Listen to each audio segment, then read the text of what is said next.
sorry. I'm so sorry for getting you, Victoria. I can't believe I did that. So it's something of Victoria's statement now. So it's more the European issue of immigration that needs to be curbed. So it's not. You can't be responding to your point there. Apparently, it can't be xenophobic because a lot of the immigrants that Victoria's typically worried about are white and they are Christian and they're coming from Eastern Europe. And so that's the immigration issue. And then she's also pointing to the sort of tax relief because of the EU policies, the tax reliefs they can get, and the sort of welfare that they're entitled to because of the EU we're in, and also pointing to the organised crime and apparently heavy drinking of some members in her constituency. The mafia.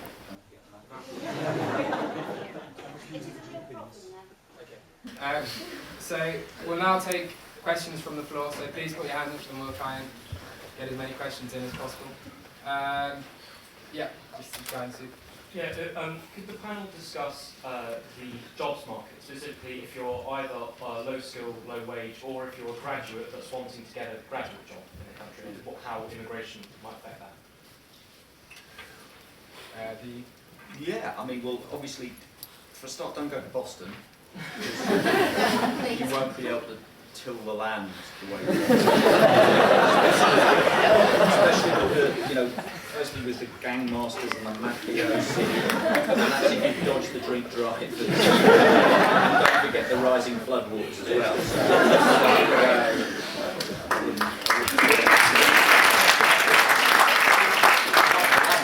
The migrants want to go there, actually.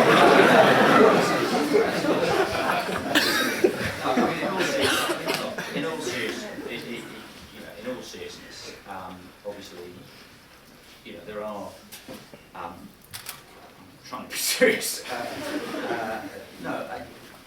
Look, the first thing is, it very much depends on you. First of all, obviously, we do have a floor now of a minimum wage, which is supposed to be preventing, to an extent, the undercutting of the sort of wage deflationary aspects of migration. The second thing is, and this very much depends on your perspective, but I mean, I think there is no doubt that migrants are filling a gap in the market, whether it's because they have particular skills that we don't have, whether they have a particular work ethic we don't have. We could debate that. We could debate that endlessly, frankly. I mean, again, the other thing the other thing I'm just going to point out is, I mean, obviously the benefits issue is always raised as the drive. The reality is that migrants are less likely to draw benefits than the indigenous population. I mean, I think the reality is that, to address the specific point, I don't think you are going to be finding yourself muscled out of employment by 20 Romanians and Bulgarians who have currently come here, to be perfectly honest. I don't think, I think there are issues.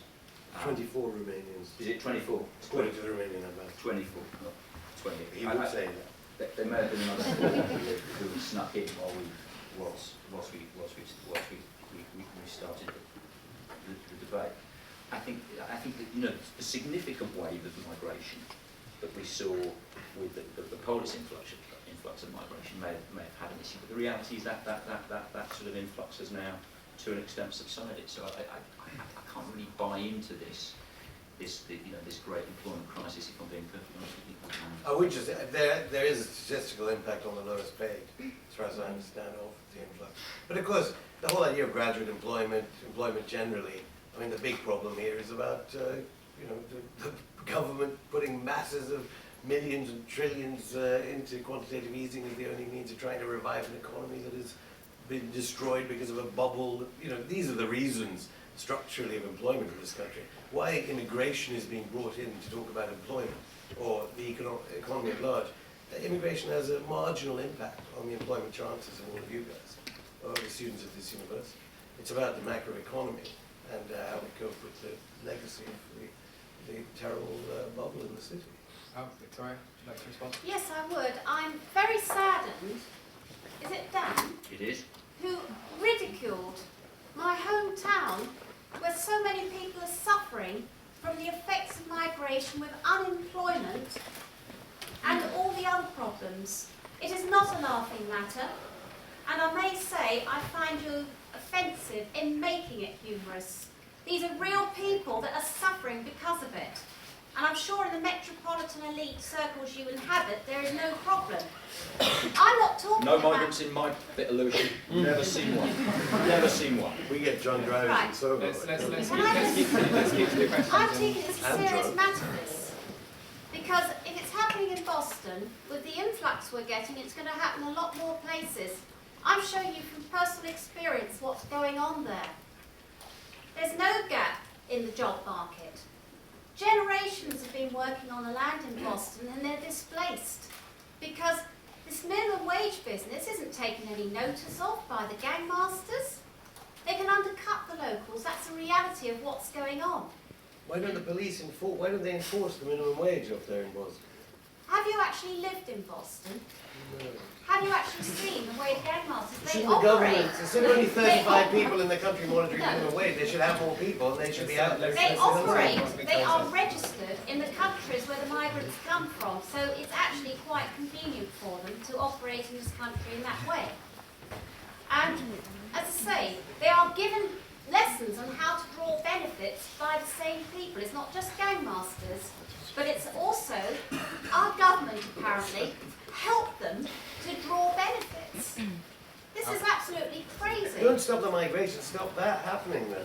Well, I'm just saying, that's why it's the system that's at fault. The migrants aren't silly. I mean, wouldn't you come over to this country if you were in Bucharest earning the equivalent of 2 lots of child benefit per month? I think you would. It's the system. We need controlled migration. Graduate employment is not something I'm going to touch on because the migrants from Eastern Europe tend not to be highly skilled. They are taking work from people that Alfie, would you like to jump in? May I? I've lived and worked in Romania for 3 years in the time before Ceausescu fell. There are parts of Romania that have not changed very much. If anything, they've deteriorated since those days. The Romanians, by and large, they're lovely people. I know I have lots of Romanian friends.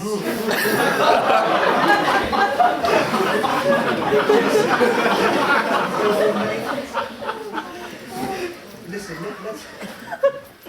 let's be serious. What I was about to say was that a lot of my Romanian friends said to me, "You're mad. You're mad having no controls at all. Do you realise what's going to happen?" Not all Romanians are decent, not all Bulgarians, not all Brits are decent. Of course, there's going to be a lot of people who have caused no problem at all and are very welcome here. There are going to be those who do cause problems, and as Afshin and Dan say, it's up to our authorities to deal with that. There are only 24, sorry to interrupt. There are only 24 in the country. Look, that's foolish. In fact, there was an increase of 41% in the number of Romanian and Bulgarians who came here last year. What Migration Watch said consistently from the beginning of 2013 was that this will happen over a 5-year period. We are going to have something between 30 and 70,000 from Romania and Bulgaria coming here. That's 250,000 people over 5 years, if you take the central figure of 50,000. You can't simply ignore that, for goodness sake.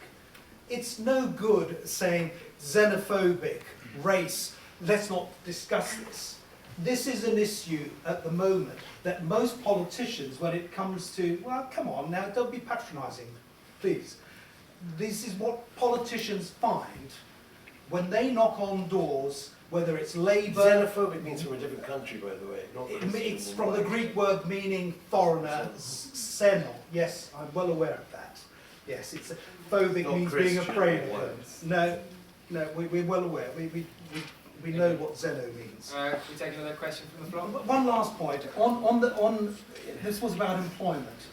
10% of you, once you qualify and get your degrees, will remain unemployed for a significant length of time. That's what it is at the moment. Migration won't have a huge impact on that, but if you are looking for a low-paid job, then frankly, you're going to be looking to earn a great deal more money than some of the low-paid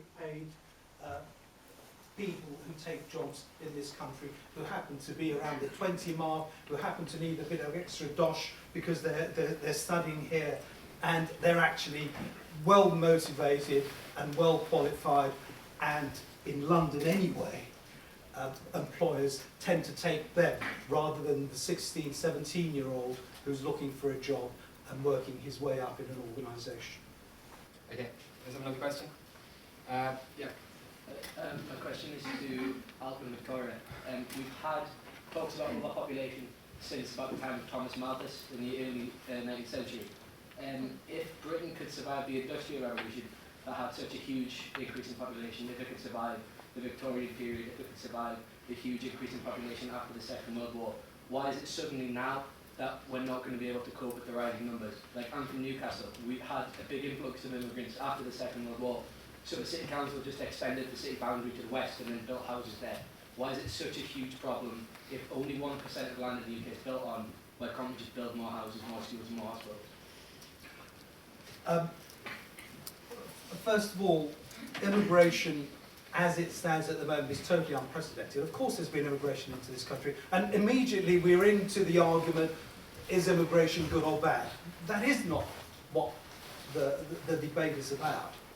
It's the scale of it, and the scale of immigration into this country over the last 30, 40 years has been totally unprecedented, particularly post-1997, when we know now that the administration at the time actually decided, one, because it would keep pressure on wages, and it would also bear down on inflation.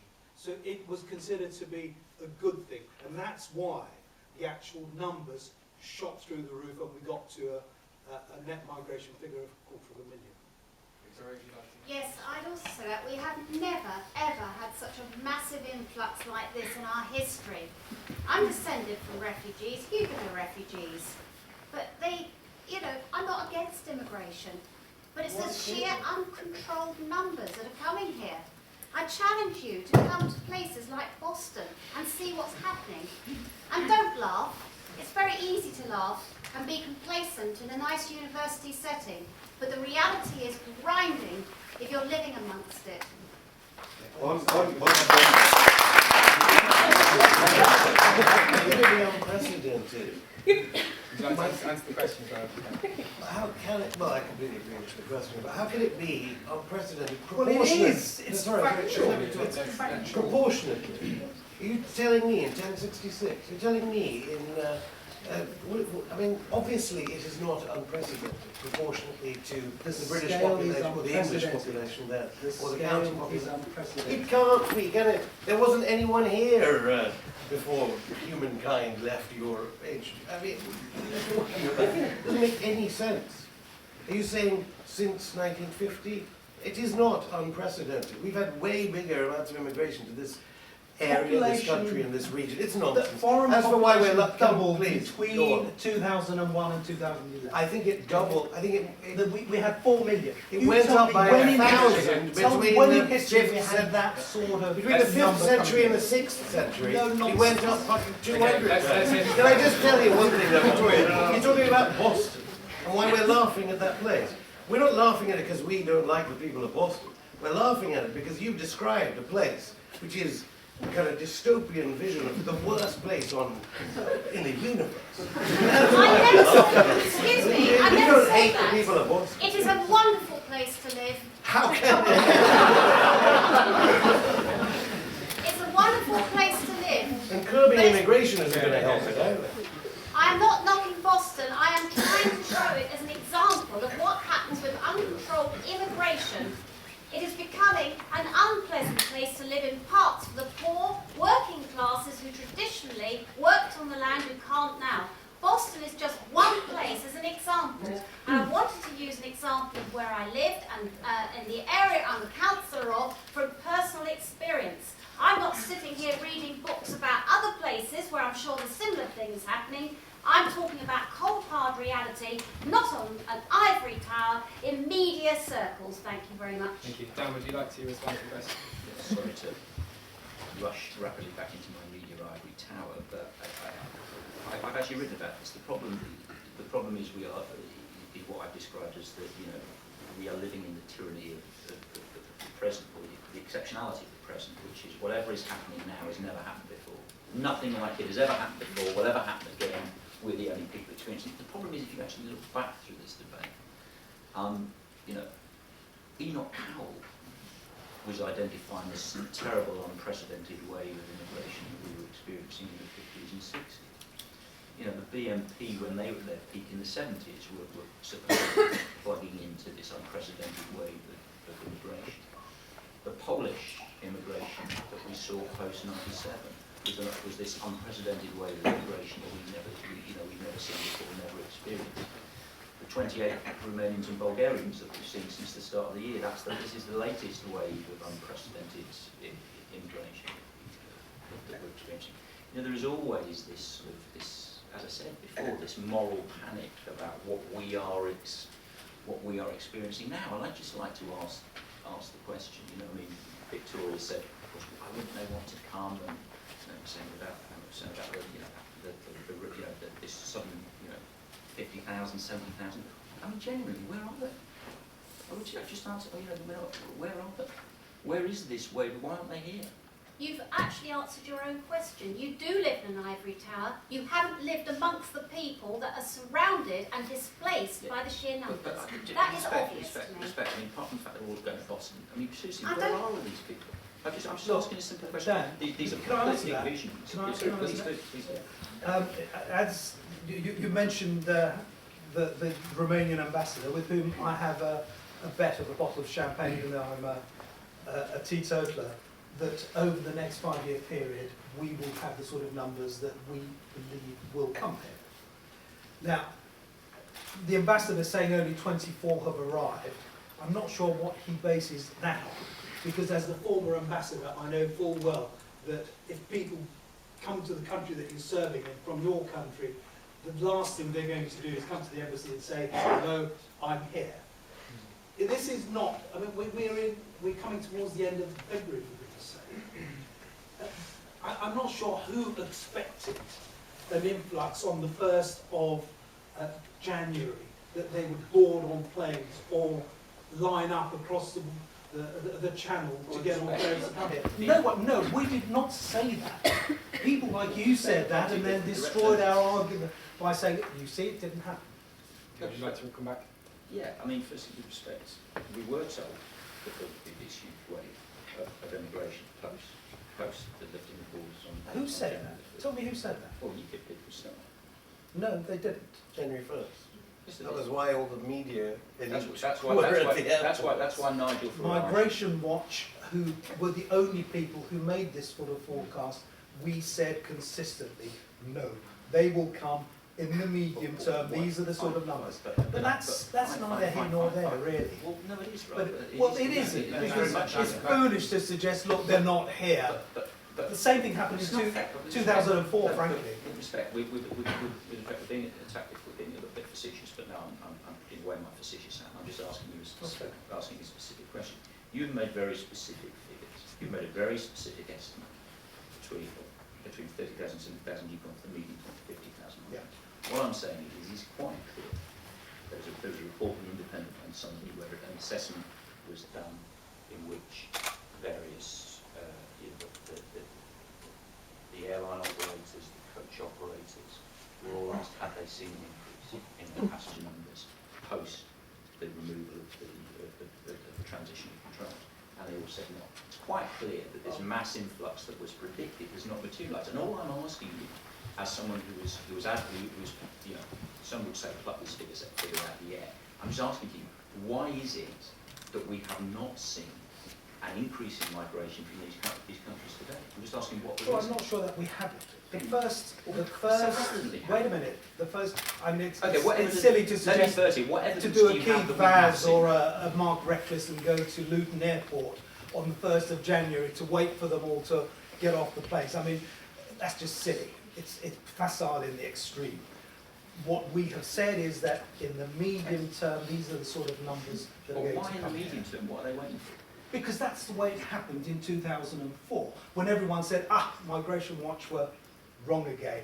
In fact, But in we 2000 underestimated in But can I 2004. explain? Because in 2004, we were the, forgive me if I'm correct, we were the only country that removed the transition control from that point. So we, in that sense, were the obvious location for them to come to, but they didn't have anywhere else. That is not the case in this instance. I'll just repeat the question. Where is your evidence it is happening? And B, if you can't provide that evidence, what is it? Why do you think it isn't happening? Well, come on. I say it's February in 2014. I know you said that a couple of times. I'm just asking. Yeah, if I it's a know. simple Well, you question. asked your question, and it's the same reply. Well, I haven't got a reply. Wait. That's it, And wait. then. Wait, they're coming. Wait. In Really, they're coming. Wait. You don't Why? know. What is it? March, April? When? May will be the first. May. May will be the first indication when You're going in May. when statistics, when the national insurance cards numbers will be released. Then we'll see how many have arrived. Okay. How many of the 45,000 who arrived last year did the ambassador know about, or indeed anyone else know about? Okay, let's move it along to another question. I know this is obviously, we could debate all night with it, but I'm worried a lot of people want different questions answered. Yeah, front here. I was just wondering, from a moral and humanitarian point of view, at what point you want to curb? Like, you admit that people come here for a better life, and at what point are you going to say, okay, a group of people who are coming from the same political circumstance, you can say that you can't. You say that we get complacent in this lovely university, but I think you're getting complacent living in this wonderful country. Like, why can't we celebrate the fact that cultural diversity benefits us and know you come from a worse life? We should celebrate the fact that we're in a safe country. Well, if you're saying... 400,000 is there. Sorry? The limit. You want the limit of 400,000? I didn't say that. I said that even with zero net migration, that would still mean 400,000 people. No, I wasn't suggesting... I didn't say anything. Please don't say things that I didn't say. You said 400,000. Okay, let's try and answer the Can I question. But you weren't listening, Ashim. You don't listen. 400,000 people, even with net migration, That's okay. in and out, the same number, that could still mean a significant number of people coming into this country. You curb after 400,000. That was... Victoria, would you I'd like like to to come respond in to the and question? bring up your comment about humanitarian relief angle. I look at the humanitarian relief angle of the people who are living in Boston for generations, and I keep bringing up Boston, and please stop laughing. This is indicative of other places in the country. It is not the humanitarian angle to go and actually displace them from jobs, hospitals and schools. Please look at the humanitarian angle from the people who are on the receiving end of this uncontrolled migration from Europe. They are the poor, working classes. Actually, would you like to come? Yeah, I mean, obviously I don't want to deport members of UKIP or Migration Watch, but there is something, as often said, which is very anti-British or un-British about the context in which you judge migration or immigration. I alluded to it earlier, and alluding to what you were just asking. There is this scientific, like Karl Marx is not just the next person, but there's something very, very specifically calculated where you do the numbers and you say 400,000 is that figure, you're okay with that, you're not okay with this much. We have to curb it at these levels. When, of course, there has to be some idea of planning, but we want to build those hospitals. We want to build, without the curbs that are in this motion, we want to build it, more hospitals, build more schools, build all those universities. We don't want to go, that's it, we've got this, there are too many people now, what are we going to do? We're going to stop those people from arriving. And as for Boston, as we keep going back to it, you know, we need proper law enforcement of minimum wage. We need proper workplace people from the DWP to go down there and check on this so it doesn't happen again. We need more police on the streets there to check on drunk driving and all these other things I think we talk you about. need to You don't live there. kick people out of a country who come here, who want to build a life here, because certain minorities within that community are engaged in that. You try and effectively Can I just say, with all these new hospitals and schools you are building, with what? With trillions in debt. We cannot afford it. we print more money, but that's a Print different more money. How many? Let Dan Just on that point, I mean, the office, as I said at the beginning, the office budget responsibility is quite clear. We stop inflation, the debt will actually increase, but that's decided. But just picking up the specific point. I mean, obviously, I've slightly mocked sort of Victoria's vision of the humanitarian catastrophe that's Boston, but let's. It's reflected all around the country. I'm giving Boston as an example. Okay, Think of the hear poor Dan's working point. classes, not the illiberal elite like yourself. Absolutely. But what I was going to say before Victoria jumped away was Victoria has a case actually, in that there is no doubt that there is a perception amongst communities that are affected by immigration, and in particular working class communities, that this is having an impact. And our opponents have cited quite accurately that if you ask, if you do polling, you ask people, you know, there is genuine hostility to the prospect of immigration, particularly the impact of the local settlers. There's no avoiding that. But the problem is, say we were having this discussion in the southern United States in the 1950s or early 1960s, and if you ask the people in those areas, working class people, good, honest, hard working class people who tilled the land as people in Boston, you know, they would have said to you and explained to you how, you know, they balked at the idea of, you know, sharing their workplaces with people who were different, or sharing their schools with people who were different, or sharing their lunch counters with people who were different to them, or sharing the same drinking tap from people who were different from them. And the reality is we just had to ignore them. You know, we just had to say, I'm very sorry for the very reasons that the person said that. You may be concerned about this, you may be fearful of this, you may have suspicions about this, but the reality is basic morality and basic humanity says, I'm afraid we're going to have to override your concerns, legitimate though they may seem to you. And I'm afraid that's what we're going to have to do in this instance as well, even to the good people of Boston. Well, I slightly feel uncomfortable. I'm not sure. Dan's a very clever man, and linking the southern states of the United States, where it was all about race, to immigration policies now, I think is, forgive me, Dan, but that was unbecoming.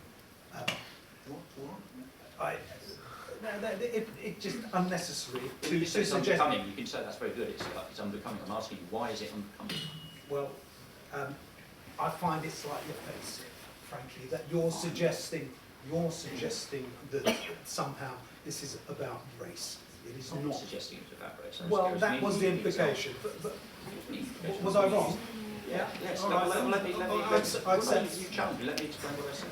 I was merely pointing out that you and your colleagues frequently cite popular opinion as the reason, as the rationale for managing immigration, and Victoria's done it about you know, she's explained how people in Boston, and you've explained how people generally express concerns about immigration. I've been completely open and acknowledged that you are absolutely right about that. But what I'm saying is the mere fact that somebody expresses concern about something, even if their expression of concern is deeply felt, is not a reason why we as a society as a whole say to them, okay, fair enough.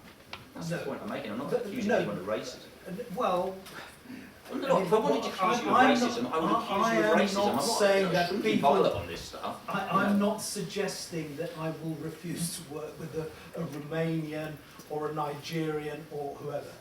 That's what, because of an individual's colour or race, there was a belief that they shouldn't mix. Are they more criminal than other communities, though? Oh, come on. With regard to asylum, asylum is not really something that has featured in, and shouldn't, in the debate about immigration. Anyone from a country where they are being persecuted, they're being tortured, they're having heinous things done to them, of course we must give them refuge. And no one has ever suggested that we shouldn't. If you're saying that there are lots of poor people in the world, therefore we should be open to them and allow them all to come in to have a better life, well, I'm not sure that that's the best basis on which to have an immigration policy, given that most of us want to see some sort of immigration policy. Dan, you referred to the OBR, that without immigration our debt would go up. In fact, the Cream paper, the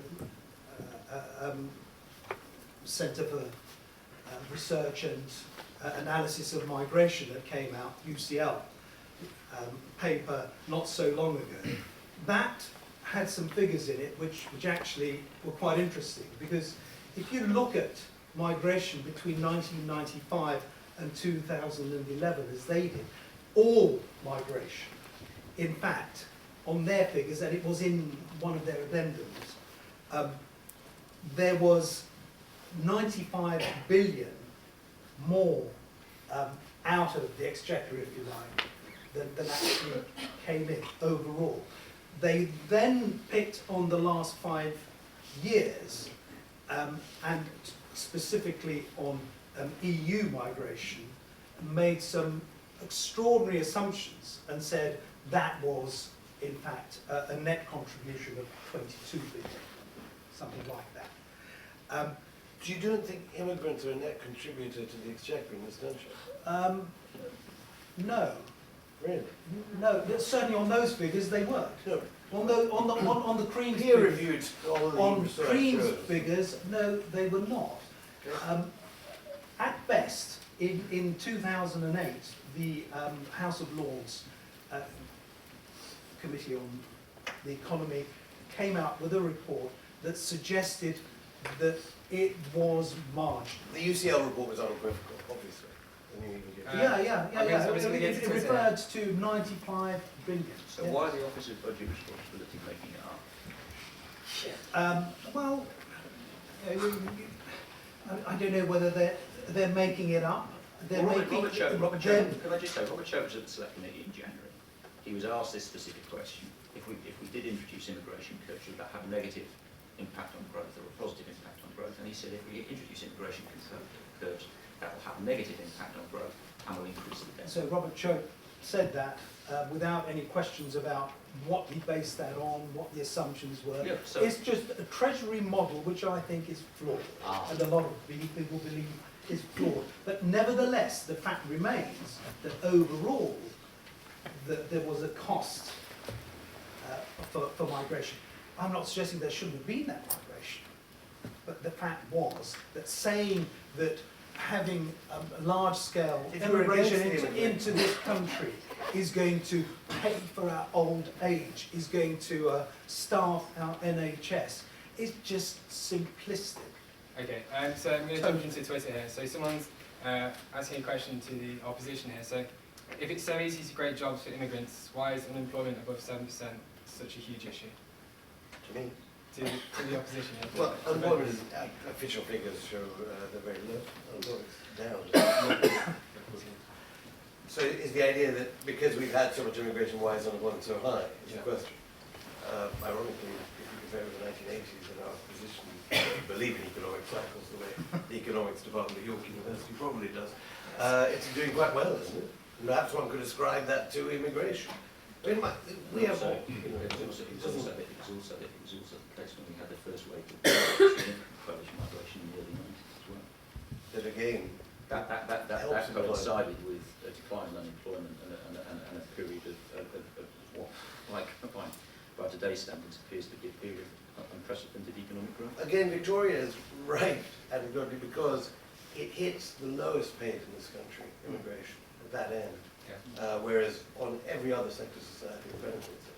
So what we must do, of course, while we have this immigration which benefits the rest of society in so many ways, is tackle the ghettos of white working class poverty that have been ignored by successive administrations.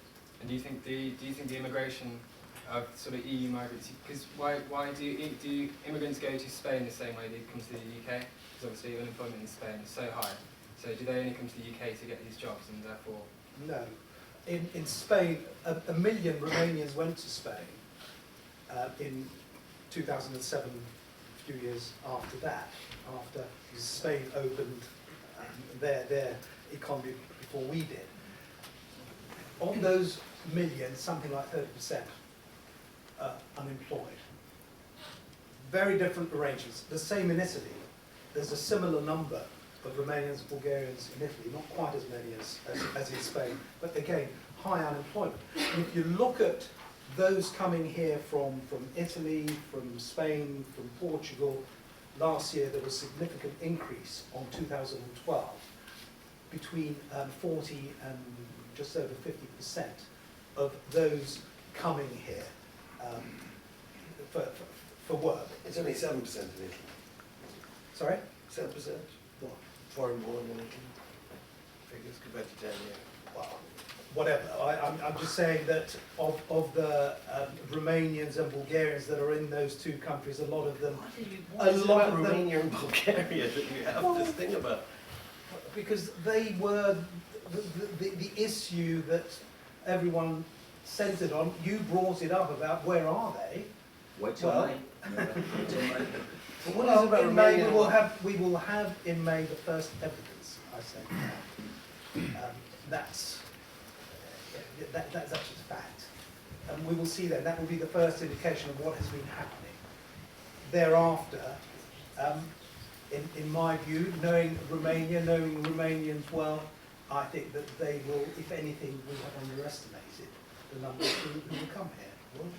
Victoria, So would you've underestimated the numbers. I think I'm they've talking been personally. No, Victoria.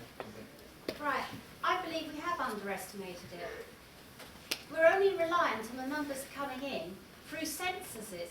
How many do you think are going to be filling in the census? You've got 5 migrants to a room. Are they going to all fill in the censuses? Why I don't shouldn't think they we know come in? how many are here. That's We part have of the no EU. control over our borders, But why shouldn't which they is the come whole in? point of this discussion.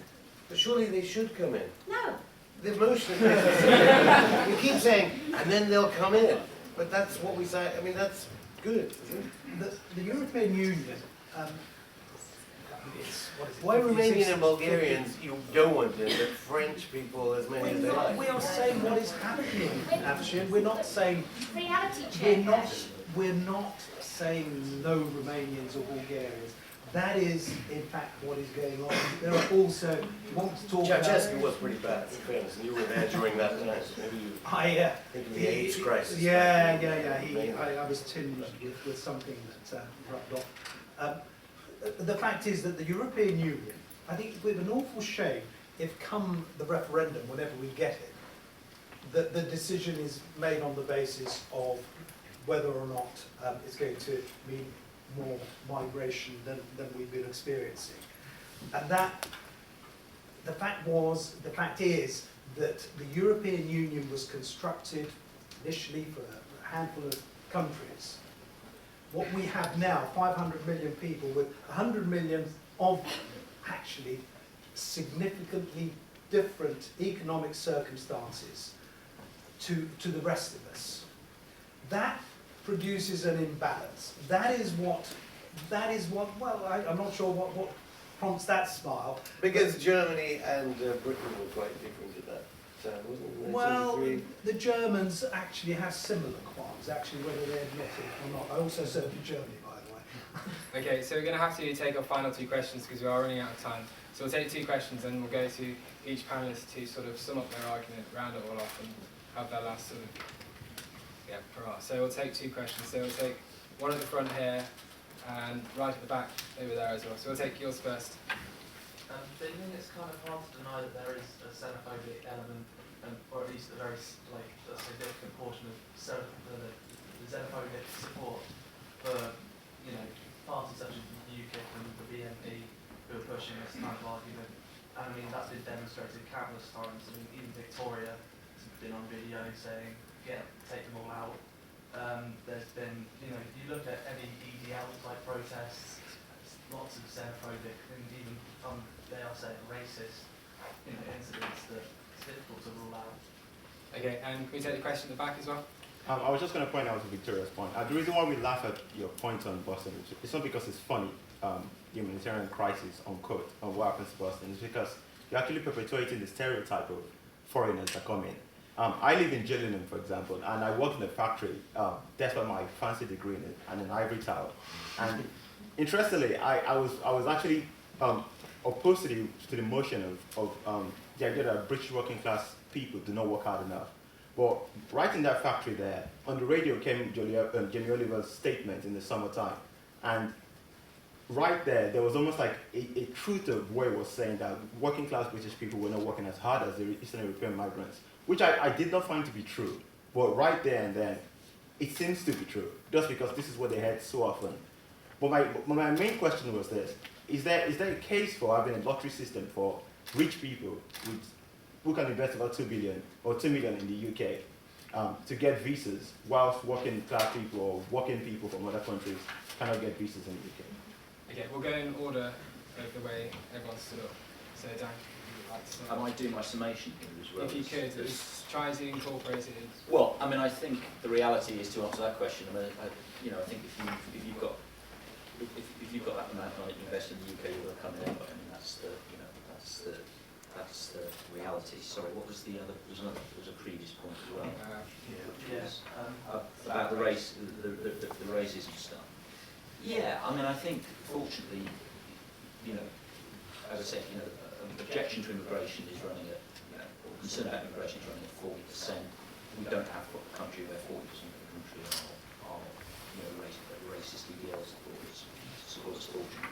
That's the truth. It's equally true that with the collapse of the BNP and the collapse of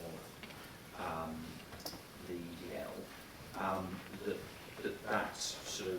that rump of support has gravitated towards UKIP, and obviously, you know, that's a problem. That's a problem for UKIP, and we'll see that in the run-up to the local elections, and we'll see that in the run-up to the general election.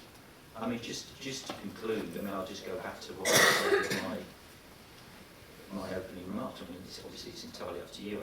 What I would ask you is, have you actually heard anything from our opponents this evening, aside from, with great respect, anecdote that basically convinces you immigration is, in net terms, is not desirable, even if we did desire to do something about it, whether we can do something about it, and ultimately whether actually what's underpinning this whole debate is a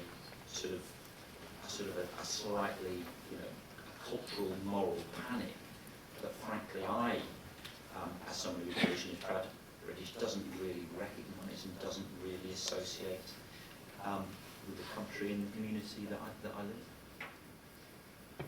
Okay. Would you like to answer the questions and then try to do? Can I go? We're going to do it in order Right. the way we stood up, if that's okay. And So- my final comments. Try to answer the two questions and then try to incorporate the one answer. Yeah, well, with regard to the party political thing, EDL, frankly, BNP, I mean, these are not serious parties, and these have never been parties that we, at Migration Watch, have had anything to do with. With the other political parties, we talk to all of them, they come to us, we have discussions with all of them. UKIP, I gave a presentation to Liberal Democrats not so long ago. We talked to the Labour Party, the Tories, we talked to ministers, we talked to anyone and everyone, frankly. This is not about party policy, it's simply our serious concerns about mass migration. And what Dan and Afshin haven't done is, frankly, they accuse us of not making it our case. They have not, most certainly, made a case that would convince anyone with regard to mass immigration to this country. It's not 40% down, it's 70% people in this country who feel strongly about immigration. No, they're not all racists. Some are, of course they are. There may even be some racists in this room. I hope not, but that's the nature of our society. What we are saying here is that migration is simply not about simplistic, facile arguments that all immigration is good and all policies that might control that are bad. That's silly and not what the people of this country want. Actually, Why you have to vote against the motion is that curbing immigration would be economically disastrous, let alone all the moral other ideas. But there is something else about this, which is, I remember at the Today programme, Migration Watch were often invited onto the programme I was producing. I didn't really understand it. What's worrying, as you heard from Alp there, is he's been briefing the Liberal Democrats, all three major parties now, fascinated by the swing vote, which runs our democracy, that why you should vote against it is you're voting to save this country from people that would do us harm, in effect. And whatever the EDL, we don't have to care about those people, but that swing vote must not be allowed to change long-won freedoms in this country, which will be lost in this country. We are signed up to various treaties. We should honour them and not curb those things that we signed up on those treaties. And as for the visa question, yeah, there are questions over why is it they can, if you've got loads of cash, you can get passports and so on. There's a new scandal just the other day about the company in Malta.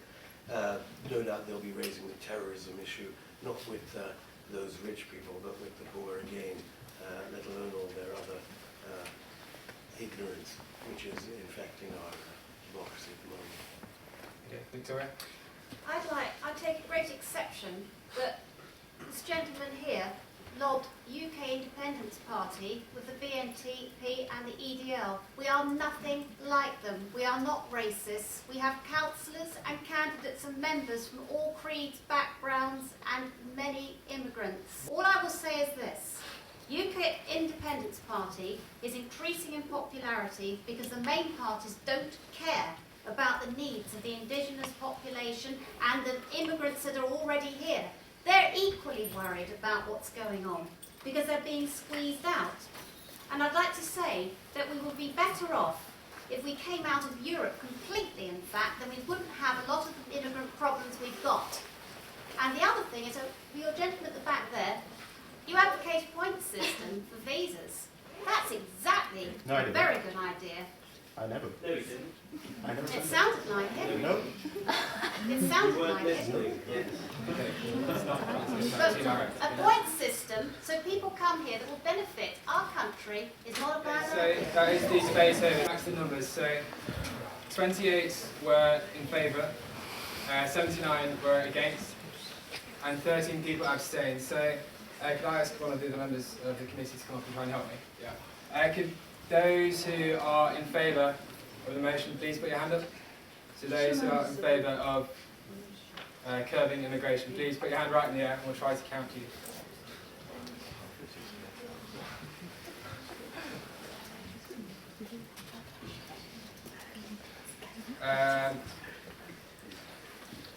Those who are against the motion? Again, I think anyone abstaining? Yeah, I think we don't need to count. I think those in opposition have won, so congratulations. And I'd like to thank the guests. There will be a wine reception afterwards outside where you can ask more personal questions. And we hope to see you there.